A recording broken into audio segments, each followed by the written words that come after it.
নমস্কাৰ, সবাইকে মোৰ ইউটিউব চেনেললৈ স্বাগতম জনাইছোঁ। আৰু বহুতে ভাল খবৰ ষ্টেট বল আৰু কণ্টেক্সুৱেল টিচাৰসকলৰ কাৰণে 35,133টা পদৰ এডভাৰটাইজমেণ্ট অলৰেডি ওলাইছে।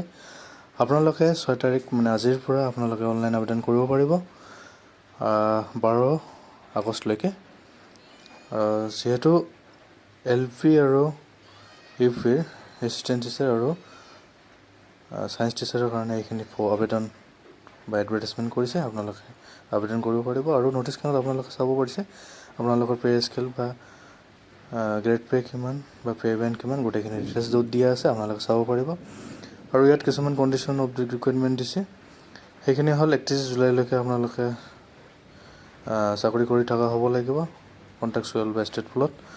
আৰু 5 years আপোনালোকে কণ্টিনিউ ছাৰ্ভিচ হ'ব লাগিব 31 জুলাই 2024লৈকে। আৰু আপোনালোকে 6 তাৰিখৰ পৰা 12 তাৰিখ ৰাতি 12টালৈকে আপোনালোকে DW ৱেবছাইটত আপোনালোকে আবেদন কৰিব পাৰিব।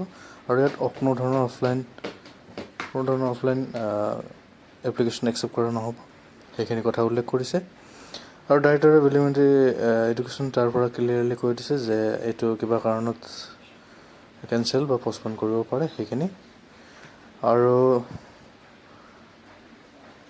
এটা পষ্টৰ আণ্ডাৰত মানে যিখিনি টিচাৰ বা যিখিনি কেণ্ডিডেটে এপ্লাই কৰিব তেখেতসকলে যিটো পষ্টত আছিলে সেইটো পষ্টতে ছেম পষ্টতে আপোনালোকে আবেদন কৰিব পাৰিব, বেলেগ পষ্টত আপোনালোকে আবেদন কৰিব নোৱাৰে।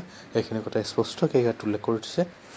আৰু ডকুমেণ্টছ কিমানখিনি লাগিব অনলাইন আবেদন কৰোঁতে আপোনালোকে ন'টিছটো চালে বা অনলাইন আবেদন কৰিব গ'লে আপোনালোকে তাত ধুনীয়াকৈ গোটেইখিনি চাব পাৰিব। আৰু সেইখিনিয়ে আছিলে মেইন কথা। আৰু আপোনালোকে ৱেবছাইটটো ভিজিট কৰিব https://dw.assam.gov.in। তো এইটো এটা বৃহৎ নিযুক্তি হ'ব গৈ আছে, মানে যিসকল কেণ্ডিডেট বা ষ্টেট বল বা কণ্ট্ৰেক্টচুৱেল টিচাৰ হিচাপে বহুত দিনৰ পৰা চাকৰি কৰি আছিলে, তেখেতসকলে ৰেগুলাৰ হোৱা নাছিলে বা ৰেগুলাৰ হোৱা নাছিল, আৰু তেখেতসকলে এতিয়া চাকৰি ৰেগুলাৰ হ'ব। তো এইখিনিয়ে আছিল আজিৰ ভিডিঅ'। Thank U.